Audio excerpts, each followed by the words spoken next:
Kabut pagi itu menggantung rendah di atas sawah desa Waringin Kembar. Dari kejauhan, deretan pohon bambu berdesir lembut, seperti membisikkan sesuatu yang hanya dimengerti oleh angin. Di tengah suasana itu, sebuah truk tua berhenti di ujung jalan tanah. Dari dalamnya, turun seorang pemuda berjaket hitam lusuh. Matanya menyimpan campuran duka dan tekad, Raka Pramana. Ia pulang setelah 7 tahun merantau. Bukan untuk merayakan sesuatu, tapi untuk menghadiri pemakaman ayahnya, Ki Sabda, dukun kampung yang terkenal karena menjaga desa dari bala. Namun bagi Raka, ayahnya hanyalah sosok asing yang lebih sering berdiam di kamar ritual daripada menatap wajah anaknya sendiri. Rumah tua keluarga Pramana berdiri di tengah kebun kopi yang lebat, dikelilingi pagar bambu tinggi. Ket dindingnya mengelupas, dan di depan pintu tergantung anyaman janur kering, simbol penolak bala yang sudah pudar warnanya. Begitu Raka melangkah masuk, udara di dalam rumah terasa berat, seperti menahan napas. "Selamat datang, Raka." Suara lembut namun serak terdengar dari ruang tengah. Itu Nyai Suryani, ibunya.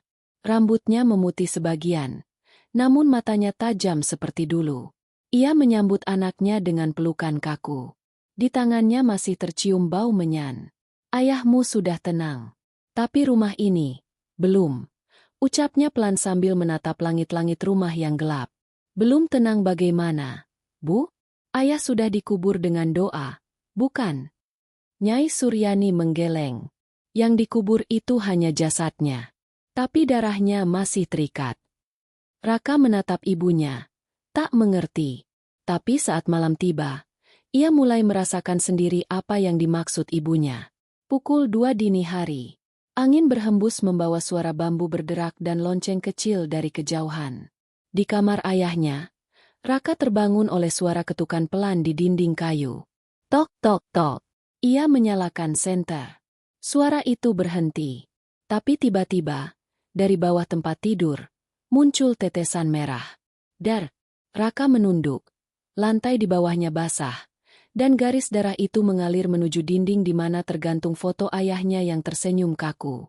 Darah itu berhenti tepat di bawah foto, lalu seolah terserap ke dalam tembok. Raka panik, tapi sebelum ia sempat berpikir, suara ibunya dari luar kamar terdengar lirih. "Jangan ganggu dia, nak, biarkan darahnya menemukan jalan pulang." Esok paginya, Raka menanyai ibunya tentang kejadian itu, tapi Nyai Suryani hanya berkata, "Itu bukan darah manusia biasa. Itu darah warisan. Darah perjanjian." Kata-kata itu menancap dalam kepala Raka. Ia mulai mengingat masa kecilnya. Malam-malam ketika ayahnya memintanya duduk diam di depan cermin hitam, lalu meneteskan darah dari ujung jarinya ke dalam mangkuk berisi air bunga. Dulu ia kira itu hanya ritual doa. Sekarang, ia tak yakin lagi. Siang itu, Raka membersihkan kamar ayahnya. Di bawah lantai kayu, ia menemukan sebuah kotak besi hitam yang terkunci. Di permukaannya terukir simbol menyerupai mata dengan tetesan darah di bawahnya. Ia mencoba membukanya, tapi tak bisa.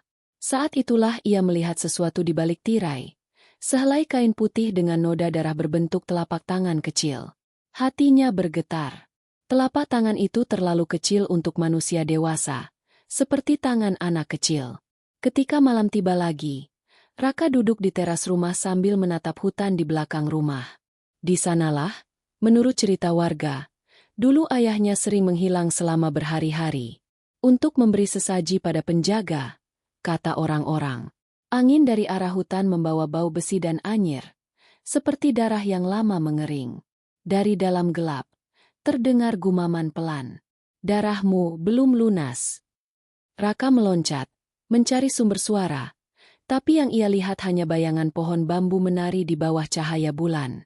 Malam ketiga di rumah itu, Nyai Suryani jatuh pingsan di depan altar keluarga. Di tangannya ada selembar kertas tua berisi tulisan mantra dengan tinta merah. Raka membacanya pelan. Darah pertama untuk penjaga, darah kedua untuk pelanjut, darah ketiga untuk pembebas. Di bagian bawah tertulis nama Ki Sabda Pramana, dan di bawahnya ada ruang kosong seperti menunggu tanda tangan berikutnya. Nama Raka. Dadanya berdebar. Apa maksudnya ini, Bu? Nyai Suryani terbangun perlahan. Matanya berkaca-kaca. Ayahmu membuat perjanjian agar desa ini selamat dari kelaparan 20 tahun lalu. Tapi setiap perjanjian harus dibayar. Darah pertama sudah diberikan, sekarang waktumu, Raka. Tidak, Bu. Aku tidak akan jadi bagian dari ritual gila itu. Tapi darah itu sudah menurun dalam dirimu. Kau bisa menolak. Tapi penjaga tidak akan berhenti menuntut. Ia akan mengambil siapapun yang kau cintai. Raka menatap ibunya dengan ketakutan. Di luar, anjing-anjing desa mulai melolong bersahut-sahutan. Kabut naik dari arah hutan. Dan di antara kabut itu, samar-samar terlihat bayangan hitam bertubuh tinggi, tanpa wajah, berdiri menatap rumah tua keluarga Pramana.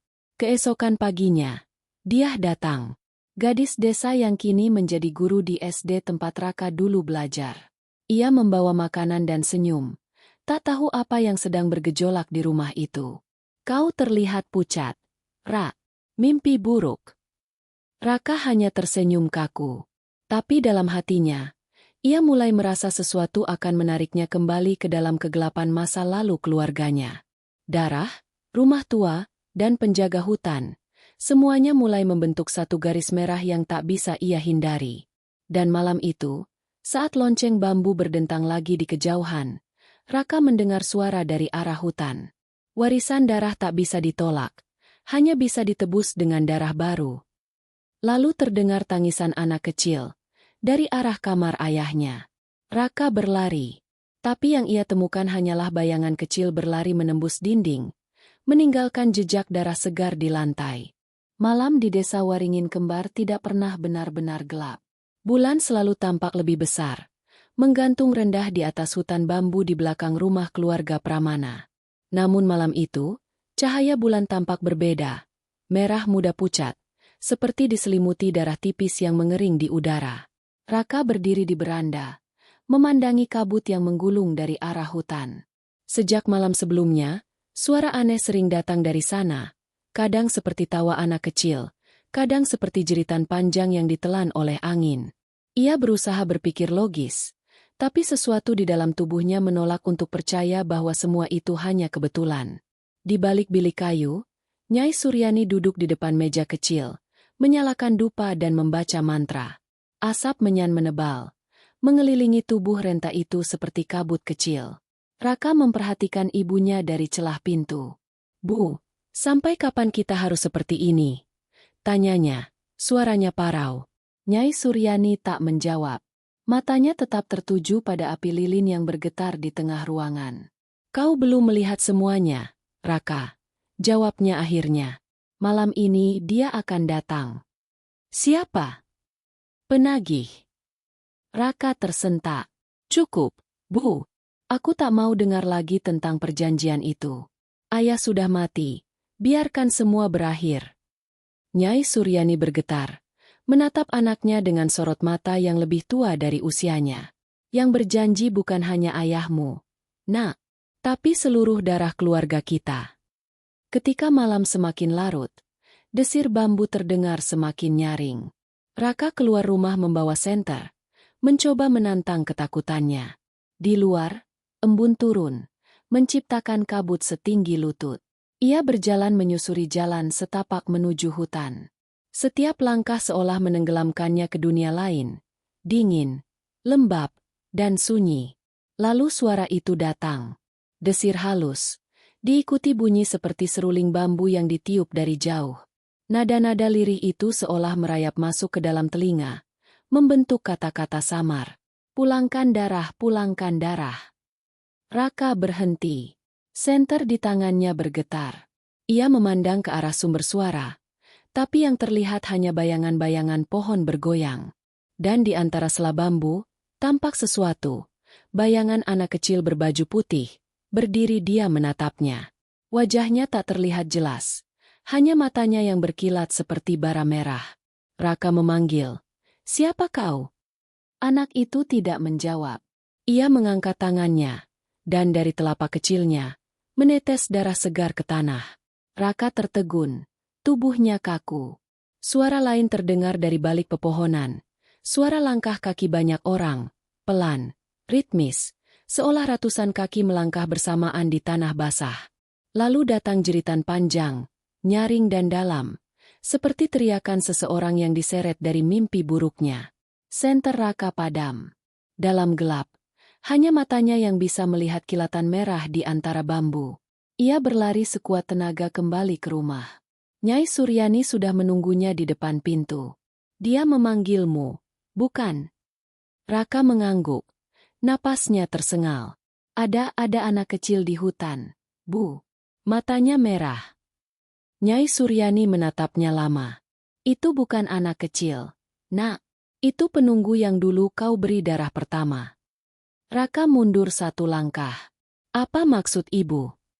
Waktu kau berumur 7 tahun, ayahmu memintamu meneteskan darah ke dalam mangkuk bunga. Itu bukan sekadar doa. Itu persembahan pertama, darah pertanda bahwa perjanjian telah diwariskan. Raka terdiam. Ia mencoba mengingat. Malam dengan lilin dan cermin hitam, rasa perih di jarinya, dan senyum ayahnya yang menenangkan. Jadi selama ini aku, bagian dari ritual itu. Nyai Suryani menunduk. Ya. Dan malam ini, dia datang untuk mengingatkan bahwa waktunya sudah dekat. Raka meninju dinding. Tidak. Aku tidak akan menjadi tumbal untuk sesuatu yang bahkan tidak kubuat. Namun Nyai Suryani hanya menatapnya dengan sedih. Kau bisa menolak takdirmu, Raka. Tapi darahmu tidak. Keesokan paginya, dia datang lagi membawa sarapan. Wajahnya cerah, tak menyadari ketegangan yang menggelayut di rumah itu. Raka, aku lihat semalam lampu rumahmu menyala sampai pagi. Ada apa? Tidak ada, cuma suara aneh di hutan. Ah, itu biasa. Orang-orang bilang bambu waringin memang suka bersuara kalau ada yang lewat. Raka menatap dia lama. Ia ingin menceritakan semuanya, tapi takut membuat gadis itu lari ketakutan. Namun malamnya, dia datang lagi, panik. Raka, anak-anak di sekolah bicara tentang bayangan yang mengikuti mereka dari hutan. Katanya ada suara tangisan dari arah rumahmu. Raka menatap ke arah jendela, di mana tirai bergerak perlahan meski angin tak bertiup. Dari celahnya, ia melihat noda merah merayap di kaca, membentuk huruf-huruf yang seolah ditulis dengan jari basah darah. Waktunya. Dia berteriak kecil, mundur ketakutan. Raka segera menutup tirai dan menarik gadis itu menjauh. Kau tak boleh datang ke sini lagi malam-malam, katanya dengan nada tegas. Tapi dia menatapnya dengan mata yang nyaris menangis. Raka, kau berubah. Ada sesuatu di sini yang berbahaya, ya? Raka tak menjawab. Hanya memandangi tangannya sendiri. Ada goresan kecil di pergelangan yang baru saja ia sadari, dan dari sana menetes darah tipis. Anehnya, darah itu tidak jatuh ke lantai, melainkan menguap, seolah terserap oleh udara. Malam ketujuh semenjak ia kembali ke rumah tua. Langit gelap, tanpa bintang. Nyai Suryani berdiri di altar keluarga, menyalakan lilin-lilin dan menggambar simbol darah di lantai dengan ujung jarinya. Malam ini perbatasan dunia akan terbuka. Jika kau mendengar namamu dipanggil, jangan jawab. Raka duduk di ruang tamu, menatap api lilin yang bergetar. Di luar, suara seruling bambu terdengar lagi. Kali ini lebih jelas, diikuti bisikan pelan di telinganya. Suara anak kecil yang sama. Kau janji padaku, darahmu, milikku. Telinga Raka berdengung. Ia menutup telinga. Tapi bisikan itu justru datang dari dalam kepalanya. Lampu padam, lilin padam, dan seluruh rumah tenggelam dalam kegelapan pekat. Tiba-tiba, jeritan perempuan terdengar dari arah dapur. Raka berlari ke sana, dan mendapati Nyai Suryani berdiri kaku di depan cermin besar. Matanya terbelalak, tubuhnya menggigil. Dalam pantulan cermin itu, bukan dirinya yang terlihat, melainkan sosok anak kecil tanpa wajah, mengenakan kain putih penuh darah, berdiri di belakangnya sambil menggenggam pisau kecil dari batu. Raka menarik ibunya menjauh, tapi cermin itu retak sendiri. Retakan membentuk pola seperti pembuluh darah menyebar di permukaannya. Dari celah retak, mengalir cairan merah, menetes ke lantai dan membentuk jejak menuju kamar ayahnya. Nyai Suryani jatuh pingsan. Raka, dengan senter di tangan, mengikuti jejak darah itu. Di dalam kamar ayahnya, kotak besi hitam yang dulu ia temukan kini terbuka sendiri. Di dalamnya, tergeletak sebuah jantung kering, masih menempel urat-urat halus yang berdenyut perlahan, seperti hidup. Di sampingnya ada surat tua, bertuliskan, "Bila darah keturunan Pramana tak diserahkan, penunggu akan menagih dengan darah desa." Dan di bawahnya, tanda tangan ayahnya sendiri, Ki Sabda Pramana. Raka mundur perlahan. Dari belakangnya, suara langkah kecil mendekat. Ia menoleh. Tak ada siapa-siapa. Tapi di lantai, jejak kaki kecil berwarna merah membentuk lingkaran mengelilinginya. Dari kejauhan, terdengar suara seruling lagi. Kali ini disertai gamelan halus, seperti pesta kematian dari dunia lain. Raka menatap jantung di dalam kotak itu, dan menyadari sesuatu. Nadi di pergelangan tangannya berdetak lebih cepat. Ia menatap darahnya sendiri. Warnanya sama. Suara di telinganya berbisik. Lebih lembut, lebih dekat. "Kau darah ketiga pembebas." Lalu, dari arah hutan, kabut tebal bergulung menuju rumah, menelan seluruh desa dalam dingin yang menggigit. Dan di tengah desir bambu yang bergetar, terdengar satu jeritan lagi, panjang, menusuk, seperti seruan arwah yang tak sempat tenang. Malam itu, Raka akhirnya mengerti. Perjanjian darah keluarganya bukan kutukan, tapi kontrak hidup. Dan waktunya untuk menebus darah itu semakin dekat. Sementara jauh di hutan, bayangan anak kecil berbaju putih menatap bulan merah, sambil memegang daun bambu berlumur darah dan berbisik lirih. "Satu darah lagi, untuk membuka jalan." Pagi datang tanpa cahaya. Langit di atas desa Waringin Kembar memucat seperti abu. Hujan gerimis turun sejak subuh, menimbulkan aroma tanah basah bercampur dengan anyir yang samar. Bau yang anehnya membuat Raka ingin muntah. Rumah keluarga Pramana kini seperti makam yang berdiri di atas tanah hidup. Lilin-lilin sisa ritual semalam masih menyala setengah, meneteskan cairan lilin putih di atas simbol darah di lantai. Nyai Suryani belum siuman sejak malam jeritan itu, dan Raka duduk di samping ranjangnya, menatap wajah ibunya yang pucat, urat-urat di pelipisnya menegang seperti tali. Di luar, suara ayam jantan tidak terdengar sama sekali. Hanya desiran hujan, dan sesekali suara bambu yang bergesekan seolah berbisik pelan. Ketika siang menjelang, dia datang membawa makanan dan air kelapa. Ia melihat Nyai Suryani yang masih tak sadar dan menatap Raka dengan khawatir. "Dia masih belum bangun." "Belum," jawab Raka pelan. "Setiap kali aku memanggil, tubuhnya hanya gemetar. Seolah ia mendengar sesuatu dari dunia lain." Dia menggenggam tangan Raka. "Kau tidak bisa terus di sini sendirian. Rumah ini membuatmu lain." Raka menarik napas panjang. Ia ingin menjawab, tapi sebelum sempat, sesuatu di luar rumah membuatnya terdiam. Seekor anjing hitam berdiri di tengah jalan tanah. Matanya merah menyala. Hujan mengguyur tubuhnya, tapi hewan itu tidak bergerak. Mulutnya menggonggong tanpa suara, hanya membuka dan menutup seperti boneka rusak. Lalu, dari sela-sela giginya, jatuh seutas kalung logam kecil, kalung milik ayahnya, yang dulu selalu tergantung di leher Ki Sabda. Raka keluar rumah, menatap kalung itu yang kini tergeletak di tanah. Dia mencegahnya, tapi ia tak peduli. Ia memungut kalung itu. Di ujungnya, tergantung liontin berbentuk segitiga dengan garis merah di tengahnya. Dan saat jari Raka menyentuhnya, gambar kilat melintas di kepalanya. Sebuah tempat, di belakang rumah, di mana tanahnya berwarna merah tua dan beruap seperti habis digali. Petang itu, Raka menggenggam cangkul dan senter, berjalan menuju belakang rumah. Dia mencoba mengikutinya, tapi ia menolak. "Aku hanya ingin memastikan sesuatu," katanya singkat. Hujan berhenti. Langit senja menguning pucat. Suara serangga menggantikan gamelan gaib yang dulu sering terdengar. Tapi keheningannya justru lebih menakutkan. Raka tiba di area yang ia lihat dalam bayangan tadi. Di sana, tanah benar-benar berwarna merah tua. Tidak seperti tanah di sekitarnya yang coklat. Tanah itu lembab, seperti baru digali lalu ditutup kembali. Di sekitarnya, tumbuh rumput liar berwarna hitam. Ia mulai menggali. Sekali cangkul, 2 kali, 3 kali. Tanah itu mengeluarkan bau logam, bau darah lama. Lalu ujung cangkulnya membentur sesuatu keras. Raka jongkok, membersihkan tanah dengan tangannya. Sebuah papan kayu muncul dari bawah lumpur. Ia menariknya keluar.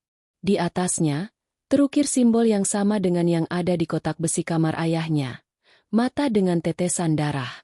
Ia menggali lagi. Kali ini, sesuatu yang lain muncul.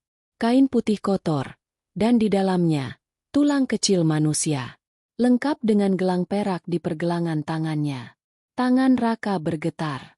Gelang itu berukir nama samar yang sudah pudar. Aruna. Raka membeku. Nama itu bukan asing. Ia mengingat malam-malam ketika masih kecil, mendengar ibunya menangis di depan kamar ayahnya. Dalam mimpi masa kecilnya, ia sering mendengar suara perempuan bersenandung, memanggil nama Aruna. Tapi ibunya selalu bilang, itu hanya nama leluhur. Kini ia tahu, Aruna bukan leluhur.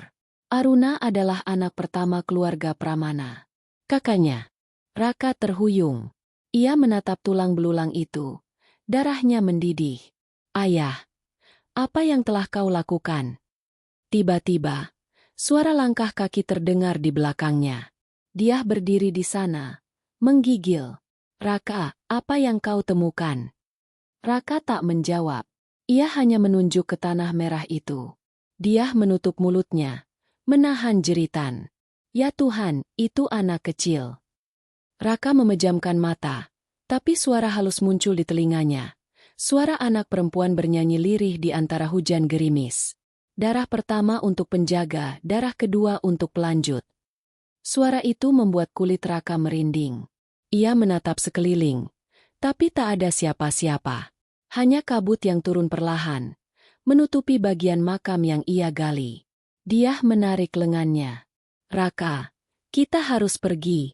Ini bukan tempat manusia lagi. Namun sebelum mereka sempat melangkah, tanah di bawah kaki mereka bergerak sendiri, naik turun seperti pernapasan. Lumpur merah menyembur dari celah-celah tanah, membentuk pola seperti urat darah. Lalu terdengar suara dari bawah tanah. Belum cukup, masih ada satu darah lagi. Raka menatap dia, lalu menariknya berlari. Mereka masuk rumah dengan napas tersengal. Tubuh berlumuran tanah merah. Nyai Suryani sudah sadar, duduk di kursi tua di ruang tengah, menatap mereka tanpa ekspresi. Aku sudah tahu kau akan menemukannya, katanya pelan. Kenapa ibu tidak memberitahuku? Raka menahan marah. Karena itu bukan makam, itu penjara. Raka mendekat. Matanya membelalak. Penjara siapa?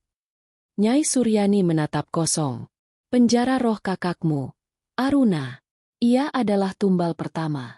Ayahmu menanam jasadnya di sana agar penjaga tidak menuntut desa ini lagi. Tapi ia tidak pergi. Ia menunggu darahmu, Raka. Raka terpaku.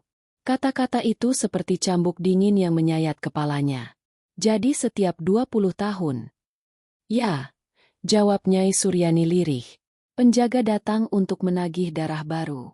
Aruna hanya pembuka jalan. Dia memegangi mulutnya. Air matanya jatuh. Tuhan, anak itu, ia masih di sana. Nyai Suryani menatapnya dengan sorot mata kelam. Ia bukan anak lagi. Nak, ia roh penuntut. Penunggu baru hutan Waringin. Malamnya, Raka duduk di depan altar, menatap foto ayahnya. Angin meniup nyala lilin hingga bergoyang-goyang. Jadi ini warisanmu, ayah? Gumamnya. Menyimpan darah anak sendiri untuk menukar keselamatan. Tiba-tiba, jendela terbuka dengan keras. Angin dingin masuk, meniup semua dupa dan lilin. Di kaca jendela, muncul jejak tangan kecil berdarah, membentuk simbol mata yang meneteskan darah. Dan dari luar, terdengar tawa anak kecil, disusul nyanyian lirih. Satu darah lagi, baru semua tenang. Raka menatap keluar. Di antara pohon bambu, ia melihat bayangan anak perempuan berdiri di bawah hujan. Rambutnya menutupi wajah, mengenakan gaun putih penuh lumpur. Suara Nyai Suryani terdengar dari belakangnya. Lirih tapi tegas. Jangan lihat matanya, Raka. Itu bukan Aruna lagi. Tapi sudah terlambat. Ketika Raka menatapnya, mata itu, dua lubang hitam berdarah, menatap balik. Seketika tubuhnya kaku, darahnya berdesir, dan suara di kepalanya berbisik lembut, manis, dan menyeramkan. Darah kita sama. Raka, aku menunggumu di Tanah Merah. Malam itu, Raka bermimpi. Ia berdiri di tengah hutan waringin, di antara ratusan batang bambu tinggi. Di depannya, tanah merah terbuka seperti luka raksasa, dan dari dalamnya muncul tangan-tangan kecil meneteskan darah. Di tengah tanah itu berdiri sosok perempuan bergaun putih. Aruna menatapnya sambil tersenyum. Kau darah ketiga. Kak, datanglah, selesaikan yang ayah mulai. Raka menjerit dan terbangun. Tubuhnya basah oleh keringat. Ia menatap tangannya. Ada bekas tanah merah di sela jarinya. Dan di luar kamar, terdengar langkah kaki kecil berlari di sepanjang koridor, disertai suara seruling bambu dari arah hutan. Suara itu semakin dekat, semakin jelas, sampai akhirnya berhenti tepat di depan pintu kamarnya. Tok, tok, tok. 3 ketukan pelan. Lalu suara anak kecil itu berbisik dari balik pintu. Kak, waktumu hampir tiba. Kabut pagi itu menggantung rendah di atas sawah desa Waringin Kembar. Dari kejauhan, deretan pohon bambu berdesir lembut, seperti membisikkan sesuatu yang hanya dimengerti oleh angin. Di tengah suasana itu, sebuah truk tua berhenti di ujung jalan tanah. Dari dalamnya, turun seorang pemuda berjaket hitam lusuh. Matanya menyimpan campuran duka dan tekad, Raka Pramana. Ia pulang setelah 7 tahun merantau. Bukan untuk merayakan sesuatu, tapi untuk menghadiri pemakaman ayahnya, Ki Sabda, dukun kampung yang terkenal karena menjaga desa dari bala. Namun bagi Raka, ayahnya hanyalah sosok asing yang lebih sering berdiam di kamar ritual daripada menatap wajah anaknya sendiri. Rumah tua keluarga Pramana berdiri di tengah kebun kopi yang lebat, dikelilingi pagar bambu tinggi. Ket dindingnya mengelupas. Dan di depan pintu tergantung anyaman janur kering, simbol penolak bala yang sudah pudar warnanya. Begitu Raka melangkah masuk, udara di dalam rumah terasa berat, seperti menahan napas. Selamat datang, Raka. Suara lembut namun serak terdengar dari ruang tengah. Itu Nyai Suryani, ibunya. Rambutnya memutih sebagian, namun matanya tajam seperti dulu. Ia menyambut anaknya dengan pelukan kaku. Di tangannya masih tercium bau menyan. Ayahmu sudah tenang. Tapi rumah ini, belum. Ucapnya pelan sambil menatap langit-langit rumah yang gelap. Belum tenang bagaimana, Bu? Ayah sudah dikubur dengan doa, bukan? Nyai Suryani menggeleng. Yang dikubur itu hanya jasadnya. Tapi darahnya masih terikat. Raka menatap ibunya. Tak mengerti. Tapi saat malam tiba, ia mulai merasakan sendiri apa yang dimaksud ibunya. Pukul 2 dini hari. Angin berhembus membawa suara bambu berderak dan lonceng kecil dari kejauhan. Di kamar ayahnya, Raka terbangun oleh suara ketukan pelan di dinding kayu. Tok, tok, tok. Ia menyalakan senter. Suara itu berhenti. Tapi tiba-tiba, dari bawah tempat tidur, muncul tetesan merah. Dar, Raka menunduk. Lantai di bawahnya basah. Dan garis darah itu mengalir menuju dinding di mana tergantung foto ayahnya yang tersenyum kaku. Darah itu berhenti tepat di bawah foto, lalu seolah terserap ke dalam tembok.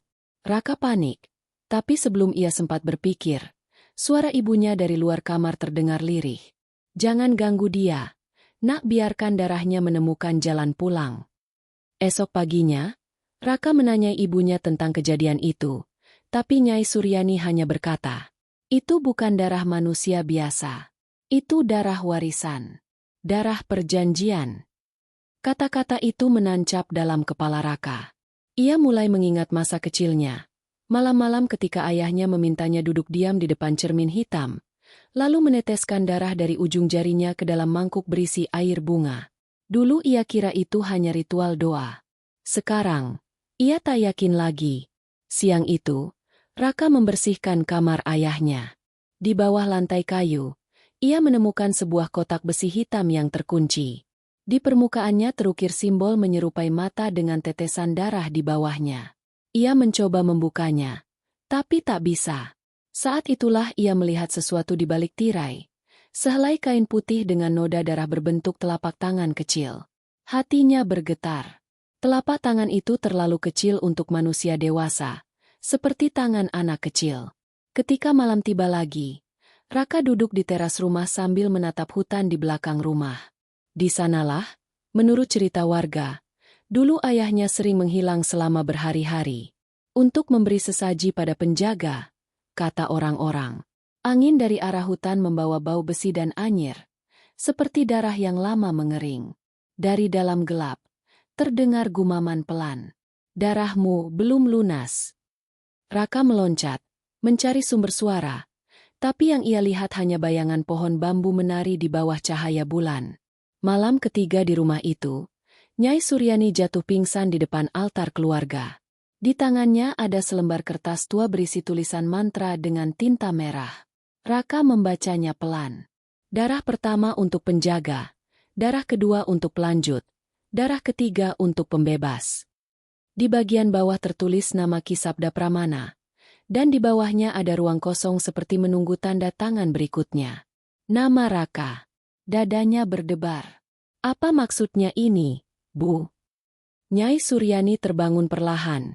Matanya berkaca-kaca. Ayahmu membuat perjanjian agar desa ini selamat dari kelaparan 20 tahun lalu. Tapi setiap perjanjian harus dibayar. Darah pertama sudah diberikan, sekarang waktumu, Raka. Tidak, Bu. Aku tidak akan jadi bagian dari ritual gila itu. Tapi darah itu sudah menurun dalam dirimu. Kau bisa menolak.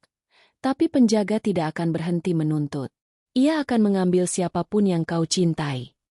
Raka menatap ibunya dengan ketakutan. Di luar, anjing-anjing desa mulai melolong bersahut-sahutan. Kabut naik dari arah hutan. Dan di antara kabut itu, samar-samar terlihat bayangan hitam bertubuh tinggi, tanpa wajah, berdiri menatap rumah tua keluarga Pramana. Keesokan paginya, dia datang.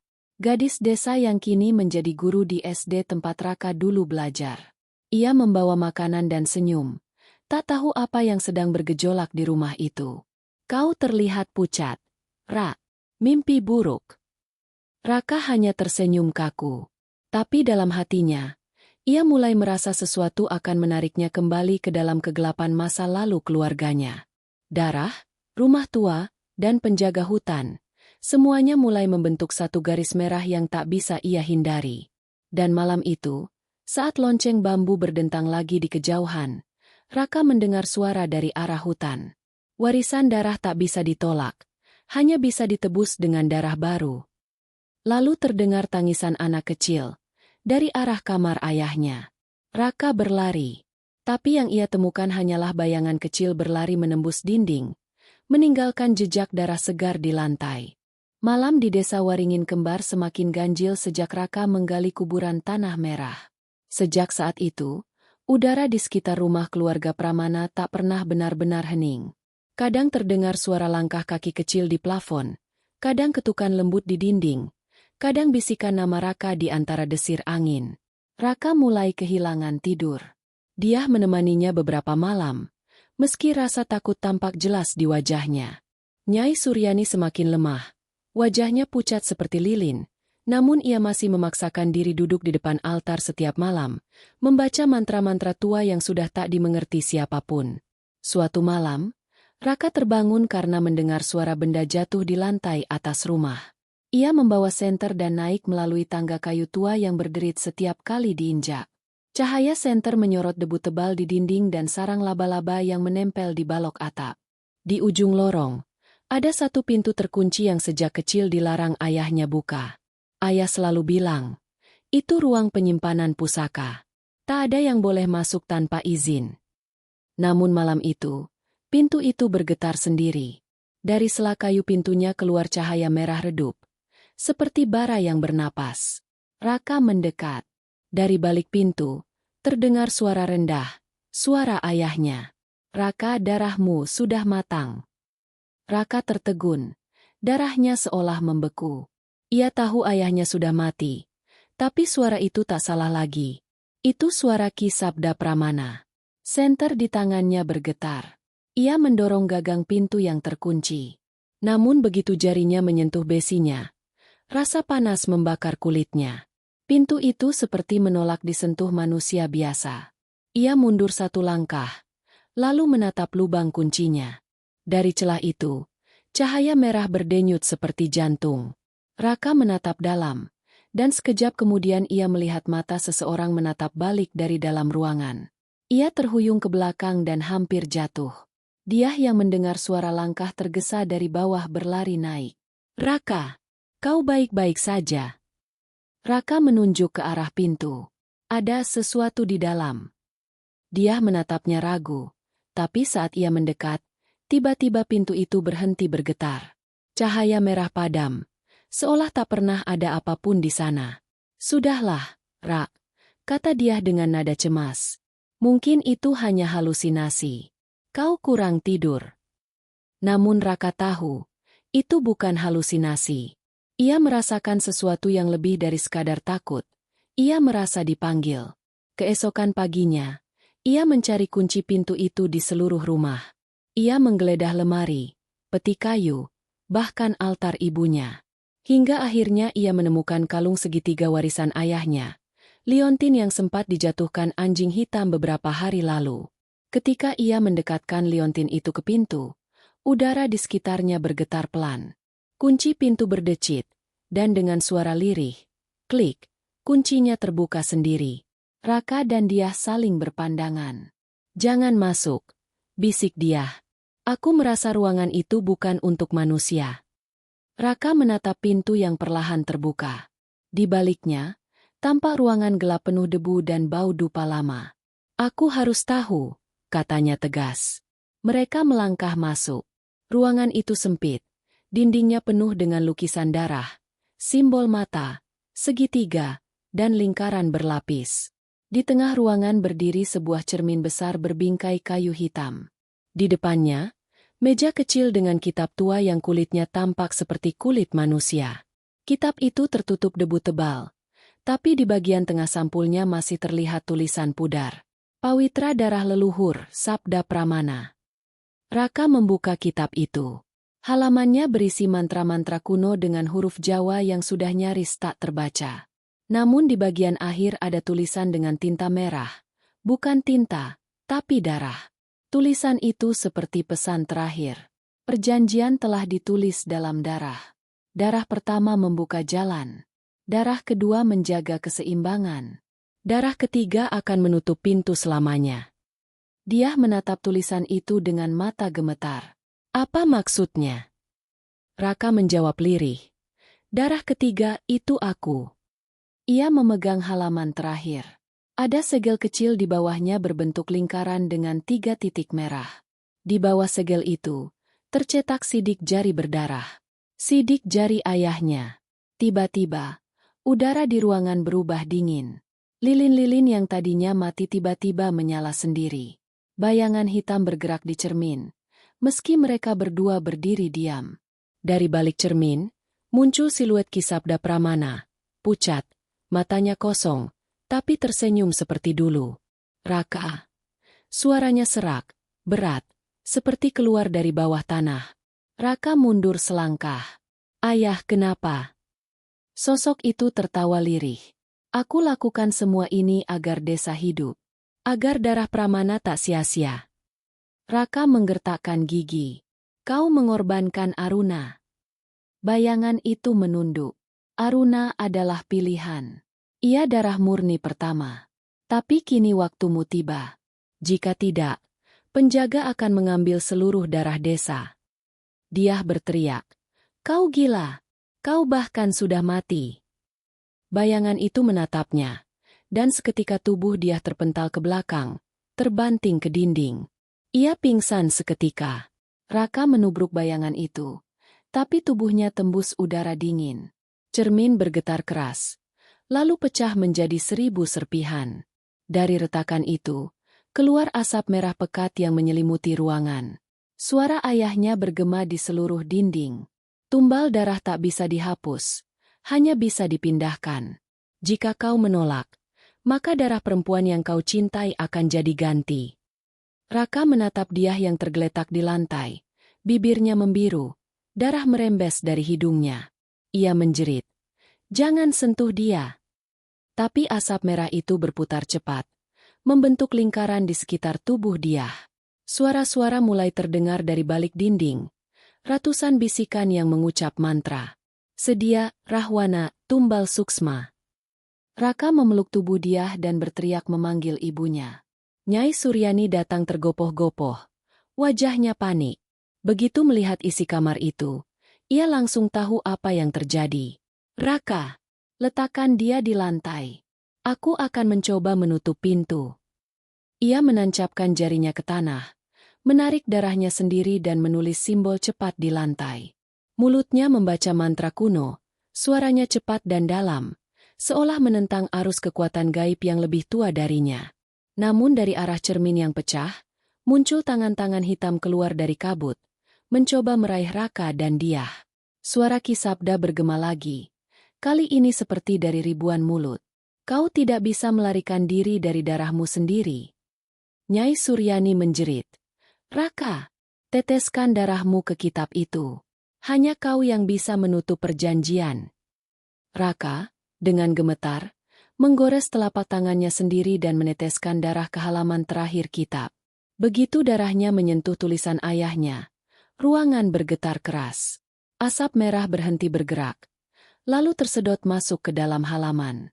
Tangan-tangan hitam itu mengerang dan lenyap. Cermin hancur menjadi debu. Tinggi. Hanya suara napas mereka bertiga. Dia terbaring lemah. Matanya perlahan terbuka. "Raka, apa yang terjadi?" Raka menggenggam tangannya erat. "Sudah berakhir." Tapi Nyai Suryani menatapnya dengan wajah kosong. "Belum, Nak.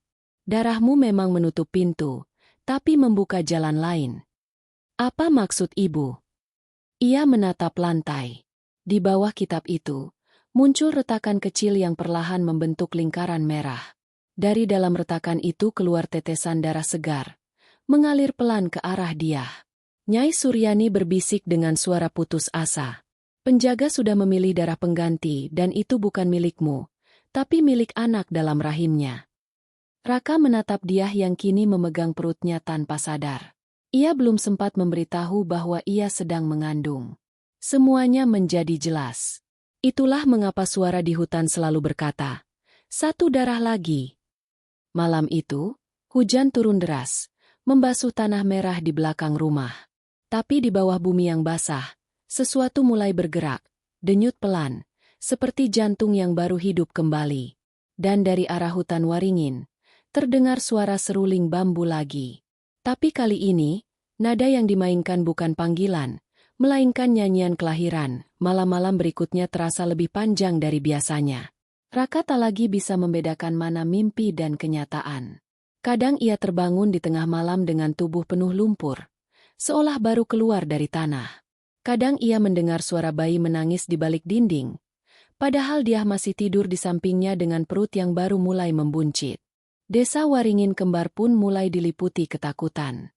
Hewan ternak mati tanpa sebab, sumur-sumur mengeluarkan bau amis seperti darah, dan beberapa warga mengaku melihat bayangan perempuan hamil berjalan di tengah sawah pada malam hari, dengan perut yang bergerak-gerak seolah ada sesuatu di dalamnya yang ingin keluar.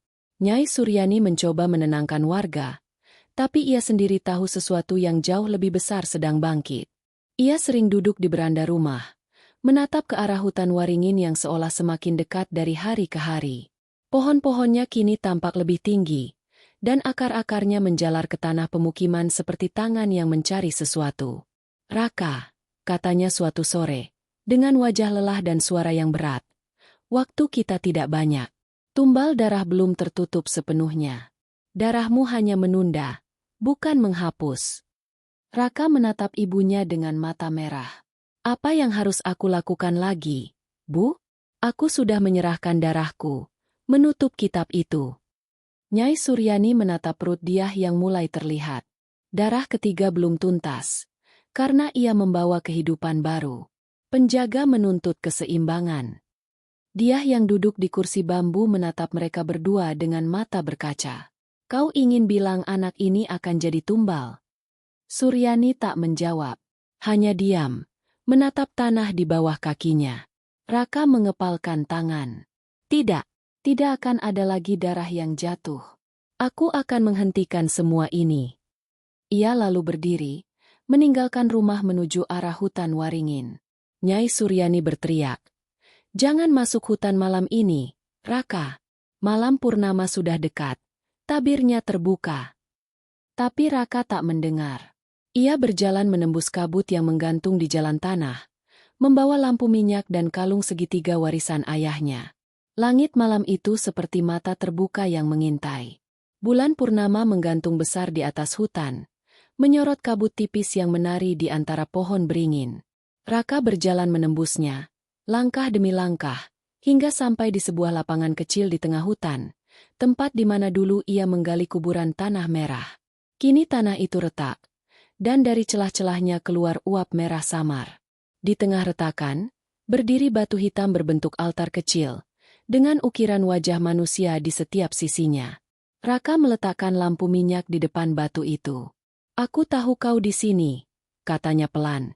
Suaranya bergetar. "Kau yang menuntut darah. Aku datang tanpa takut."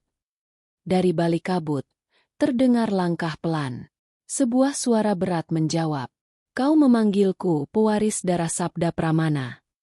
Sosok tinggi berkulit hitam pekat muncul dari kegelapan.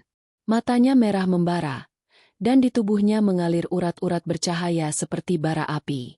Setiap langkahnya membuat tanah bergetar pelan. "Siapa kau sebenarnya?" tanya Raka. Makhluk itu tersenyum, senyum yang memperlihatkan gigi tajam seperti batu hitam. "Aku adalah Sukma Penjaga, penjaga keseimbangan darah yang pernah dijanjikan leluhurmu. Aku yang memberi kekuatan kepada Ki Sabda agar desamu makmur. Tapi kini, hutang darah belum lunas." Raka melangkah maju, menatapnya dengan mata marah. "Kau ingin darah anakku? Tidak akan kubiarkan." Makhluk itu mendengus kecil. "Bukan aku yang menginginkannya, tapi janji darahmu sendiri. Leluhurmu menulis perjanjian itu dengan darah yang sama yang kini mengalir di nadimu. Satu kehidupan baru lahir. Satu nyawa lama harus kembali pada bumi." Raka mencabut pisau kecil dari pinggangnya. "Kalau begitu ambil darahku saja." Namun makhluk itu hanya menggeleng pelan. "Tumbal harus darah baru. Darah yang belum terkontaminasi dosa dunia. Darah anakmu adalah kunci terakhir untuk menutup lingkaran." Raka berteriak, "Tidak!" dan menancapkan pisau itu ke tanah, tepat di depan batu hitam. Tapi tanah di bawahnya malah menyala merah, menelan pisau itu perlahan hingga lenyap.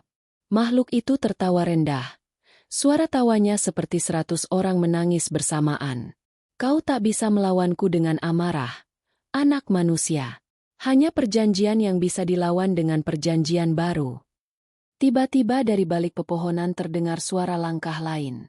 Nyai Suryani muncul, wajahnya basah oleh keringat, membawa sebuah kendi tanah liat.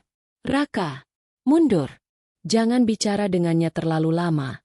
Sukmanya bisa masuk ke tubuhmu." Makhluk itu menatap Nyai Suryani dan mendesis. Perempuan tua ini masih hidup rupanya, penjaga mantra terakhir. Suryani mengangkat kendi tanah liat itu tinggi-tinggi dan mengucapkan mantra. "Sung Rahayu Jagat, Bali Marang Pawitra, tutup lawang Rahwana." Cahaya biru keluar dari kendi itu, menerpa makhluk hitam tersebut. Ia berteriak, tubuhnya berasap. Tapi sesaat kemudian, tangan makhluk itu merentang ke depan, mencengkram udara, dan cahaya biru itu padam. Suryani terhuyung, darah keluar dari hidungnya. Raka menahannya, tapi Suryani mendorongnya lemah. "Lari, Raka, bawa dia keluar dari desa. Sebelum malam ketiga." Makhluk itu menatap Raka tajam, lalu berkata dengan suara seperti dua dunia berbicara sekaligus. Kau bisa lari sejauh manapun, darah selalu tahu jalannya pulang. Ia lalu menghilang, menyatu kembali dengan kabut. Raka dan ibunya berlari menembus hutan. Tapi begitu mereka keluar dari pepohonan, desa sudah tak sama lagi. Langit berubah merah, rumah-rumah terlihat seperti siluet terbakar, dan di udara tercium bau besi dan darah. Ini bukan dunia kita lagi, bisik Suryani. Kau sudah membuka gerbang antara alam.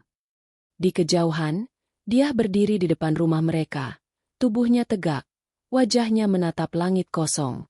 Raka berlari menghampiri, tapi saat ia mendekat, dia tersenyum, senyum yang bukan miliknya. Matanya hitam pekat, dan dari ujung bibirnya menetes darah. Raka? Suaranya lembut, tapi bergema seperti dua orang berbicara bersamaan. Aku sudah melihatnya. Bayi kita sudah bukan bayi lagi. Raka menatap perutnya, bergerak, berdenyut, seperti ada sesuatu yang mencoba keluar. Tiba-tiba tanah di bawah kaki mereka bergetar. Suara tangisan bayi terdengar, keras, menembus seluruh desa. Tapi tangisan itu bukan tangisan manusia. Ada gema yang mengikutinya, gema jeritan makhluk-makhluk dari bawah tanah.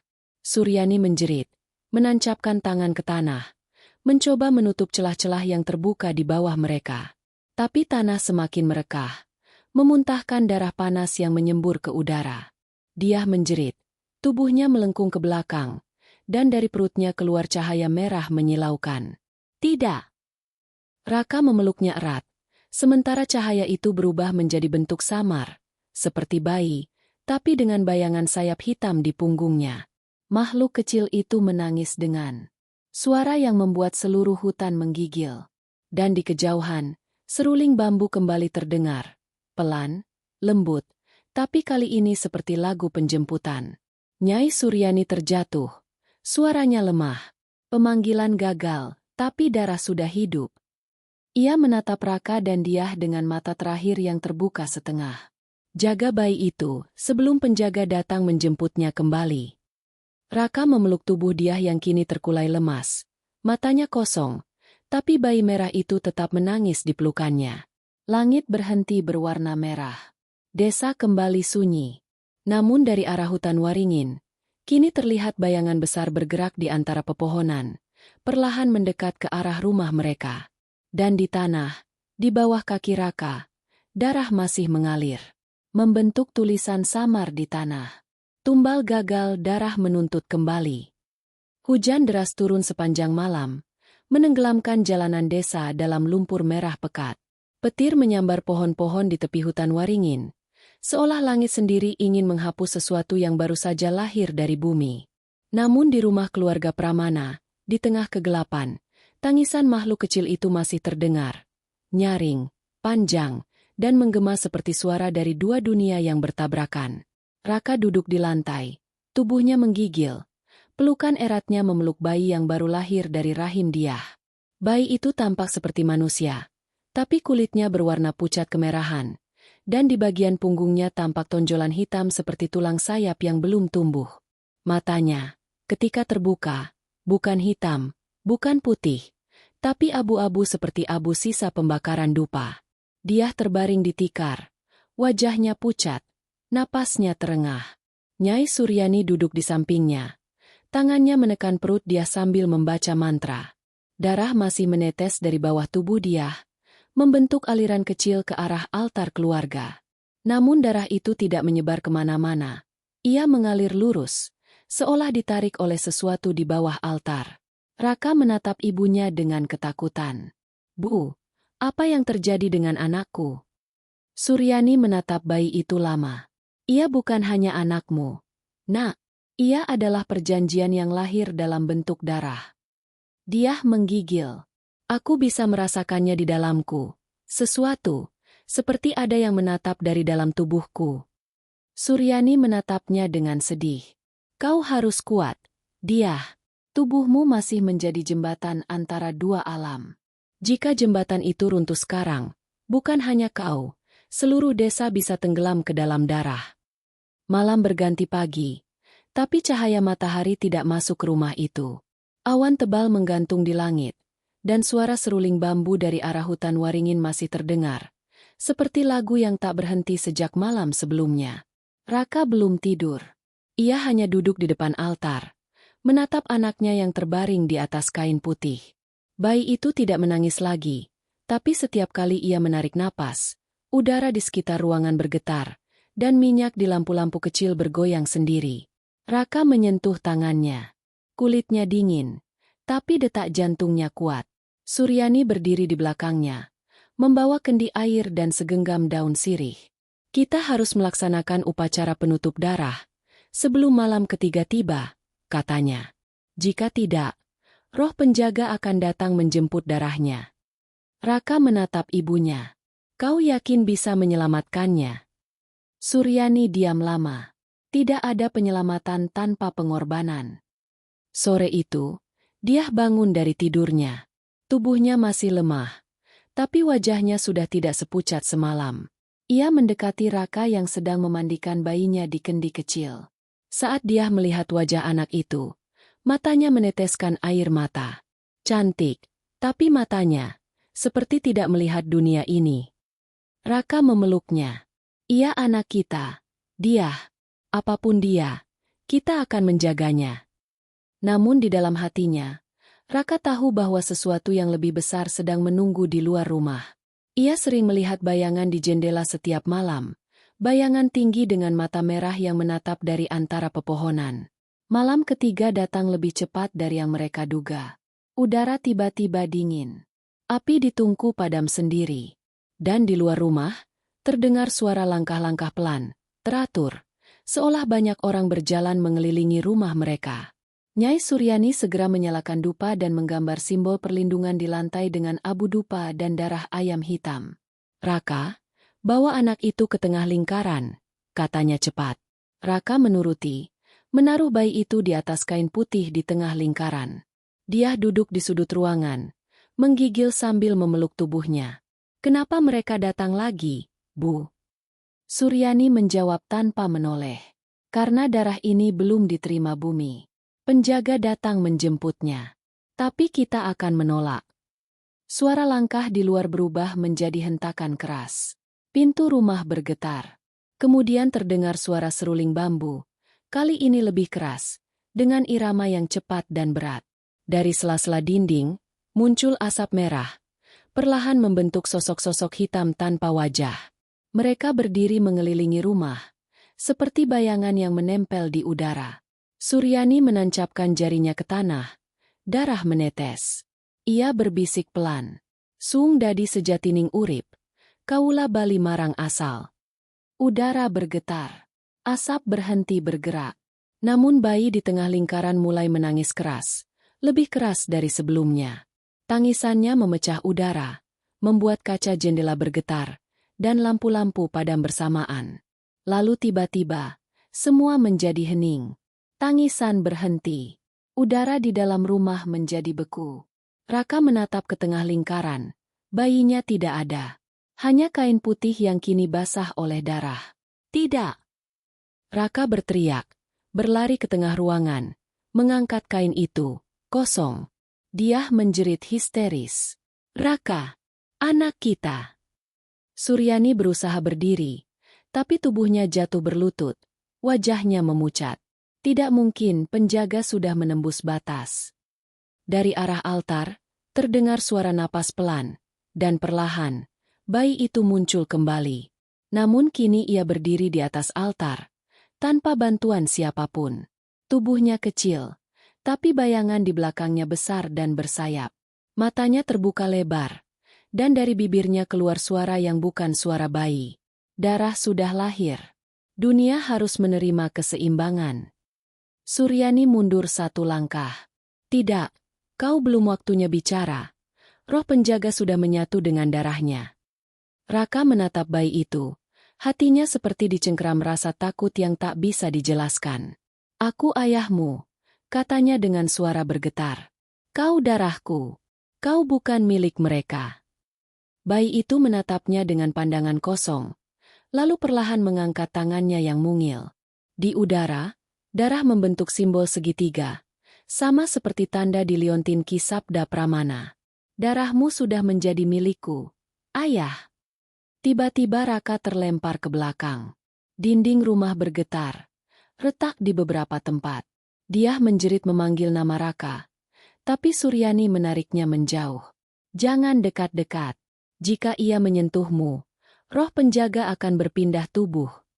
Suryani membuka kendi terakhir yang disimpannya, air suci dari sumber Waringin Purba, tempat leluhur pertama mereka membuat perjanjian darah. Ia menumpahkannya ke lantai dan berteriak, "Tutup jalannya, kembalikan darah ke bumi." Air itu menguap menjadi asap putih, bertabrakan dengan asap merah yang melingkari bayi itu. Suara jeritan bergema di seluruh ruangan, seperti ribuan roh menangis bersamaan. Bayi itu menjerit keras. Tubuhnya bercahaya merah, lalu ambruk tak sadarkan diri. Raka bangun perlahan dan memeluk tubuh kecil itu. Bayinya kini tampak normal, mata tertutup, napas tenang, dan sayap hitam di punggungnya menghilang. Namun Suryani sudah terjatuh di lantai, tubuhnya kaku. Dia menjerit memanggilnya, tapi Suryani hanya tersenyum lemah. "Sudah selesai, untuk sementara," katanya pelan. Tapi darah itu tidak bisa dihapus. Ia hanya tidur. Saat bulan merah datang lagi, ia akan terbangun. Ia menatap Raka terakhir kali. "Jika kau ingin menyelamatkannya, sebelum waktunya tiba, kau harus mencari sumber pawitra di puncak Waringin. Di sanalah perjanjian pertama ditulis." Napasnya berhenti setelah itu. 3 hari kemudian, kabar kematian Nyai Suryani menyebar ke seluruh desa. Penduduk datang melayat, tapi mereka tak berani lama-lama di rumah itu. Ada yang bilang mereka mendengar suara tangisan bayi dari dapur meski Raka dan dia sedang di luar. Ada pula yang mengaku melihat bayangan perempuan tua berdiri di halaman, menjaga rumah. Raka mengubur ibunya di bawah pohon waringin kecil di belakang rumah. Ia menatap makam itu lama, lalu berjanji dalam hati, "Aku akan ke puncak Waringin. Aku akan menutup perjanjian darah ini selamanya." Di dalam rumah, dia duduk menatap bayi mereka yang tertidur. Tapi saat Raka masuk, dia berbisik dengan wajah pucat, "Rak, bayi kita." Dia tersenyum waktu tidur. Raka mendekat. Di bibir kecil bayi itu, ada senyum samar, dan dari ujung matanya, menetes satu garis darah merah tipis. Hujan turun tanpa jeda di desa Waringin seta malam itu. Petir menyambar dengan amarah yang seolah memecahkan langit menjadi retakan darah. Di rumah tua di ujung hutan bambu, Sulastri berdiri di depan cermin retak dengan wajah pucat pasi. Di tangannya, sebilah pisau ritual masih berlumur darah segar, darah yang tidak sepenuhnya manusia. Sejak malam bulan purnama kemarin, ia mulai kehilangan kendali atas tubuhnya. Suara lirih memanggil dari dasar sumur tua di belakang rumah, dan setiap kali ia mencoba mengabaikannya, darah mengucur dari hidungnya, mengalir deras, seolah tubuhnya memaksa menuruti panggilan makhluk yang pernah disumpah oleh nenek moyangnya sendiri. Di luar rumah, Raka dan Kisariban berlari melawan badai. Mereka membawa kitab kulit manusia yang mereka temukan di makam Kiranu, kitab yang diyakini menjadi kunci untuk memutus ikatan tumbal darah. Namun mereka tahu, waktu mereka hampir habis. Kalau Sulastri sudah melewati tahap ke-7, maka darahnya bukan darah manusia lagi. Gumam Kisariban serak-serak basah di antara hujan. Dia akan menjadi rahim darah, wadah terakhir bagi arwah yang menuntut balas. Raka menggenggam kitab itu erat. Matanya menyipit menembus hujan. Kita harus menghentikannya malam ini, sebelum darah itu melahirkan iblis yang tertidur di bawah sumur. Ketika mereka tiba di halaman rumah Sulastri, tanah sudah berubah merah. Setiap tetes hujan yang jatuh di atas tanah itu mendesis seperti air panas di bara api. Aroma besi dan anyir memenuhi udara. Sulastri duduk di depan sumur. Matanya kosong. Tubuhnya menggigil hebat. Namun bibirnya tersenyum aneh. Di sekelilingnya, lingkaran darah memancarkan cahaya samar. Di tengah lingkaran itu, sesuatu bergerak, seolah rahim bumi sendiri tengah berdenyut, hendak melahirkan sesuatu yang bukan manusia. "Sul, dengar aku!" teriak Raka mendekat, tapi langkahnya terhenti. Dari bawah tanah, tangan-tangan hitam bermunculan, mencoba menyeretnya. Ia menjerit, mencabut keris warisan Kiranu, menebas makhluk-makhluk itu satu persatu. Ki Sariban berdiri di pinggir lingkaran, membuka kitab tua, dan mulai membaca mantra pemutus darah. Tapi setiap huruf yang keluar dari mulutnya terasa seperti menorehkan luka di lidah sendiri. Darah mengalir dari sudut bibirnya. Sulastri menatap mereka. Matanya kini merah seperti bara. Suaranya menggema dua lapis, antara manusia dan sesuatu yang jauh lebih tua. Siapa yang berani menentang garis darahku? Kalian pikir tumbal bisa dihentikan oleh doa? Raka menatapnya dengan air mata bercampur hujan. Aku hanya ingin kau bebas, Sul. Aku tak mau kau menjadi wadah bagi dendam nenek moyangmu. Sulastri tertawa getir. Kau terlambat, Raka. Aku sudah menjadi bagian dari mereka. Darahku bukan lagi milikku. Tiba-tiba tanah berguncang. Dari dalam sumur muncul wajah raksasa berlumur darah, dengan mata menyala merah menyilaukan. Suaranya menggema seperti guntur. Darah telah dibayar. Rahim telah dibuka. Ki Sariban segera melemparkan segenggam abu mantra ke arah lingkaran. Api biru menyala, membentuk dinding cahaya yang memisahkan makhluk itu dari tubuh Sulastri. Tapi makhluk itu tertawa, suara yang membuat jantung berhenti berdetak sesaat. Tak ada yang bisa menghentikan darah yang dipanggil dengan rela. Sulastri menjerit, tubuhnya terangkat ke udara. Darah muncrat dari pori-porinya, melayang di udara seperti kabut merah. Ia menggeliat, menjerit. Lalu suaranya berubah menjadi lolongan panjang yang menggetarkan kaca jendela rumah-rumah di desa. Raka melompat ke dalam lingkaran, memeluk Sulastri. Kalau kau harus pergi, biarkan aku ikut. Tidak, Raka. Ki Sariban berteriak, mencoba menariknya keluar. Tapi cahaya merah sudah menelan mereka berdua. Ledakan besar terjadi, seolah bumi meledak dari dalam. Api, darah, dan hujan menyatu jadi pusaran. Saat semuanya reda, hanya sumur tua yang tersisa. Di tepinya, kitab tua terbuka pada halaman terakhir, dan di atasnya tertulis dengan darah. Tumbal telah jatuh. Rahim telah disegel. Tapi darah tidak pernah benar-benar berhenti mengalir. Ki Sariban terduduk, menatap langit yang kini mulai cerah. Di udara, samar-samar terdengar suara Sulastri berbisik. Raka, jangan biarkan mereka lahir lagi. Ia menutup kitab itu pelan. Wajahnya muram. Tumbal memang sudah dibayar, gumamnya. Tapi harga darah selalu menagih kembali. Dan sejak malam itu, setiap kali hujan turun di Waringin Seta, tanah di sekitar sumur tua itu memerah kembali. Seperti mengingatkan bahwa di bawah sana, masih ada rahim yang berdenyut, menunggu panggilan darah berikutnya. 3 bulan telah berlalu sejak malam berdarah di rumah Sulastri. Hujan masih sering turun di desa Waringin Seta. Tapi kini setiap kali air menyentuh tanah, aroma besi yang anyir menyeruak dari bumi. Orang-orang desa tak lagi berani mendekati sumur tua itu. Mereka percaya, siapapun yang berani menatap ke dalam lubangnya akan mendengar suara bayi menangis. Meski tak ada bayi yang pernah lahir di desa itu lagi. Ki Sariban kini hidup menyendiri di gubuk tua dekat pemakaman barat. Rambutnya memutih sepenuhnya. Matanya tampak kosong. Ia tak lagi bicara tentang kitab atau darah. Tapi setiap malam ia menyalakan dupa di depan cermin hitam dan berbisik pelan. Memanggil nama Raka dan Sulastri, 2 jiwa yang lenyap di telan lingkaran darah. Namun pada suatu sore yang mendung, seorang perempuan muda datang ke rumahnya. Namanya Ratna, anak bungsu dari keluarga Sulastri. Ia membawa surat tua yang ditemukan di antara reruntuhan rumah kakaknya.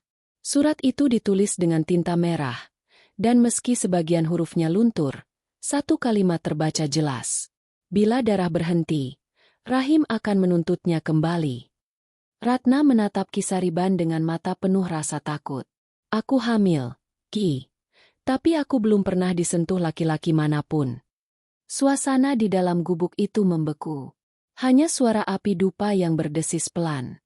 Ki Sariban menatap perut Ratna yang masih datar, lalu menarik napas panjang. Tumbal belum selesai, bisiknya. Darah mencari jalannya sendiri, bahkan lewat rahim yang tak diinginkan.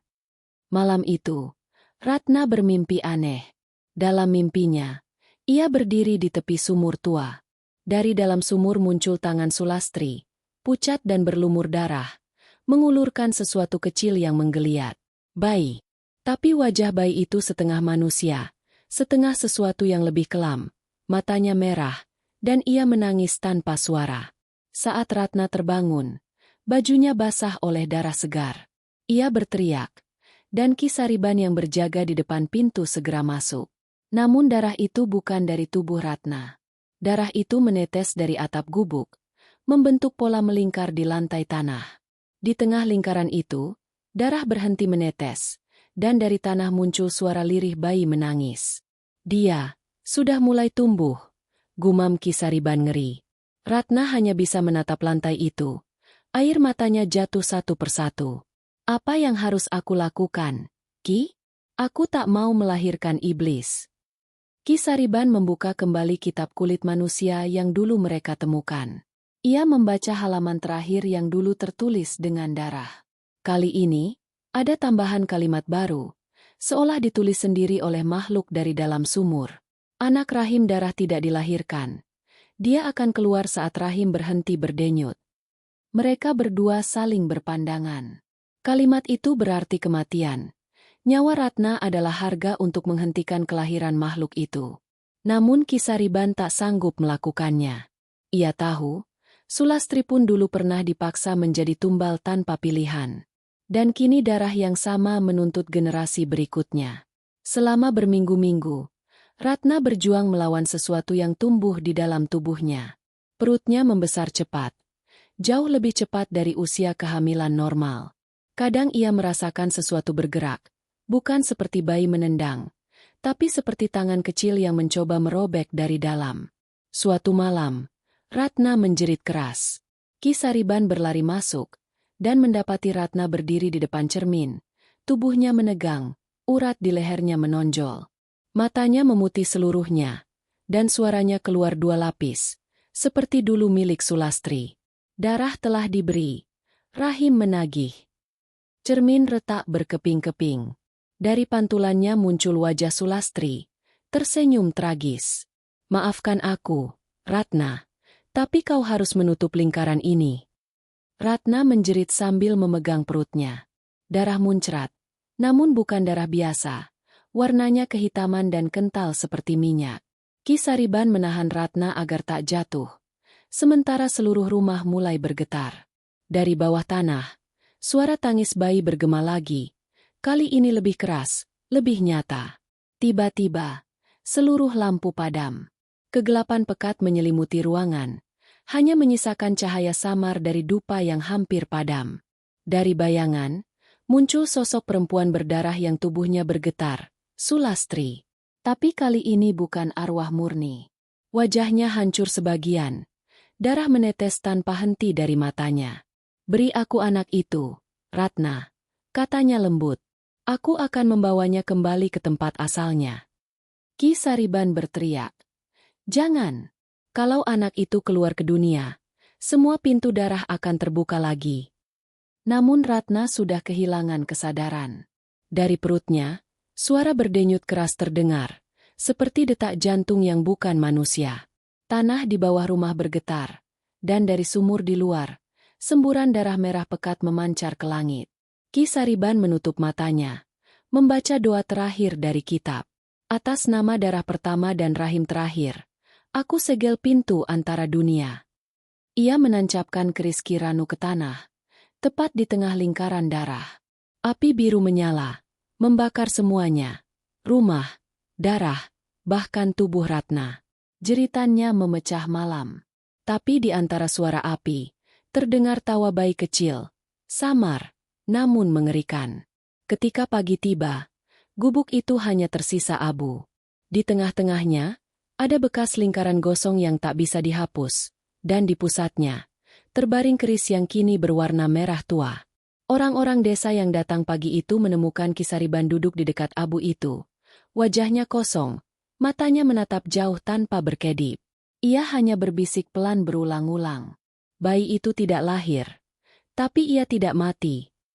Sejak hari itu, setiap kali seorang perempuan hamil melewati hutan bambu waringin seta, Mereka mendengar tangisan bayi tanpa wujud, dan merasakan rahim mereka berdenyut nyeri tanpa sebab. Karena di bawah tanah yang merah itu, sesuatu masih hidup, dan ia menunggu rahim baru untuk kembali. Fajar di desa Waringin Seta tak lagi pernah benar-benar cerah. Matahari tampak redup, seolah sinarnya enggan menyentuh tanah yang sudah lama dikutuk oleh darah dan rahim terlarang. Angin yang bertiup dari arah hutan bambu membawa aroma besi dan dupa terbakar. 3 tahun telah berlalu sejak malam kebakaran gubuk Ki Sariban. Namun, cerita tentang bayi yang tak lahir tetap menjadi bisikan di setiap sudut desa. Banyak perempuan yang keguguran tanpa sebab. Banyak pula anak-anak yang lahir tanpa tangis, hanya dengan mata merah yang menatap kosong ke langit. Kini, hanya tersisa satu saksi hidup dari rangkaian kengerian itu, Ki Sariban. Tubuhnya kini kurus, langkahnya goyah, dan pikirannya nyaris kabur oleh waktu. Ia hidup di tepi sungai, di rumah reot dari papan yang lapuk, ditemani satu benda yang tak pernah ia lepaskan, keris merah yang dulu ditancapkannya untuk menyegel darah. Namun segel itu mulai retak, dan malam-malam Waringin Seta kembali bergetar oleh jerit dari bawah tanah. Pada suatu malam purnama, Ki Sariban terbangun dari tidurnya oleh suara bayi menangis di luar jendela. Suara itu sangat dekat, terlalu dekat. Dengan tubuh gemetar, ia bangkit, menatap keluar. Di sana, berdiri seorang perempuan muda berambut panjang, dengan wajah pucat dan mata merah menyala. Ia menggendong sesuatu di pelukannya. Ratna. Suara Ki Sariban serak, nyaris tak percaya. Perempuan itu tersenyum tipis. Aku bukan Ratna, Ki. Aku hanyalah rahim yang dipinjam. Ia melangkah perlahan ke depan pintu, menundukkan kepala, dan dari pelukannya tampak bayi merah berlumur darah. Bayi itu membuka mata, 2 lubang gelap tanpa bola mata. Ki Sariban memundurkan langkah, wajahnya pucat. Tidak, tidak mungkin. Kau seharusnya sudah tersegel. Ratna, atau entitas yang menyerupainya, tersenyum lebar, hingga pipinya sobek. Segel hanya berlaku bagi manusia. Tapi kami bukan lagi manusia. Kami adalah darah yang tak bisa berhenti mengalir. Lantai rumah mulai basah. Dari bawah papan, darah merembes naik, membentuk genangan yang mengilap di bawah kaki Ki Sariban. Ia menatap bayi itu yang kini menggeliat. Tubuhnya mulai membesar, berubah bentuk, menyerupai manusia kecil berkulit hitam basah dengan kuku panjang. Tumbal terakhir, Ki Sariban bergumam, lalu mencabut keris merahnya. Kalau memang ini akhir dari segalanya, biarlah darahku jadi penutupnya. Namun sebelum ia sempat menancapkan keris itu ke tanah, suara bayi itu berubah, bukan lagi tangis, tapi tawa. Dan dari luar, seluruh desa ikut berguncang. Rumah-rumah penduduk meledak satu persatu, bukan oleh api, melainkan oleh semburan darah yang memancar dari sumur-sumur. Di tengah kekacauan itu, orang-orang berlari ketakutan, namun tak bisa meninggalkan desa karena jalan keluar sudah ditutup oleh kabut merah pekat. Di tengah pusaran itu, dari arah hutan bambu, muncul Sulastri. Tubuhnya kini setengah arwah, setengah manusia. Rambutnya panjang menjuntai hingga tanah, wajahnya penuh luka, namun matanya menyala terang. Ia berjalan di atas genangan darah yang mendidih tanpa terbakar. Darahku sudah cukup menebus dosa kalian, ucapnya dingin. Tapi manusia tak pernah belajar. Mereka terus menggali tanah yang sudah disumpah. Ki Sariban berlutut di hadapan sosok itu. Maafkan aku, Sul. Aku hanya ingin menghentikan semuanya. Sulastri menatapnya, lalu tersenyum lirih. Kau memutus darah, tapi tak menghapus rahimnya. Kini ia mencari tubuh baru, dan ia menemukannya. Dari balik tubuh Sulastri, muncul Ratna, dengan perut besar seperti perempuan hamil tua, meski ia seharusnya sudah mati. Ia berjalan pelan ke arah Ki Sariban. Darah menetes di sepanjang langkahnya. Lihat, Ki, katanya lirih. Anak itu sudah siap lahir. Langit mendadak berubah merah pekat. Tanah bergetar hebat, dan dari sumur tua di tengah desa, semburan darah menyala seperti lava. Suara jerit manusia bercampur dengan lolongan makhluk tak dikenal. Ki Sariban menatap keris merah di tangannya, lalu menatap Ratna. Kalau anak itu lahir, dunia akan hancur. Ratna mengangguk pelan. Air mata berdarah menetes dari matanya. Aku tahu. Tapi hanya darah terakhir yang bisa menutup lingkaran ini. Darah dari rahim yang menolak kelahiran. Sulastri menatap Ratna dengan mata sendu. Kau tak perlu menanggung semua dosa kami, nak. Namun Ratna tersenyum lemah. Ini bukan dosa, Bu. Ini takdir darah kita. Dengan sisa kekuatan, Ratna meraih tangan Kisariban, menggenggam keris merah itu, dan menancapkannya ke perutnya sendiri. Jeritan panjang mengguncang malam. Darah muncrat dari tubuh Ratna. Namun kali ini warnanya berubah. Bukan merah, melainkan putih bercahaya. Bumi berhenti berguncang. Langit yang merah mulai pudar menjadi kelabu. Suara bayi menghilang. Tubuh Ratna perlahan berubah menjadi abu putih. Dan dari abunya tumbuh bunga kecil berwarna merah muda. Sulastri menatap bunga itu. Lalu menatap Kisariban. Lingkaran sudah tertutup. Tapi ingat, Ki, selama ada manusia yang meneteskan darah dengan dendam, rahim itu akan berdenyut lagi. Setelah berkata demikian, tubuh Sulastri lenyap bersama kabut yang menguap ke langit. Fajar menyingsing di Waringin Seta. Untuk pertama kalinya dalam bertahun-tahun, sinar matahari terasa hangat. Hujan berhenti. Burung-burung kembali berkicau. Namun di tengah desa yang porak-poranda, di tempat berdirinya sumur tua, kini hanya tersisa bunga merah muda itu, mekar di atas tanah hitam yang basah oleh embun. Kisariban berjalan tertatih, menatap bunga itu lama. Ia tahu, semua sudah berakhir, tapi hatinya tak benar-benar tenang.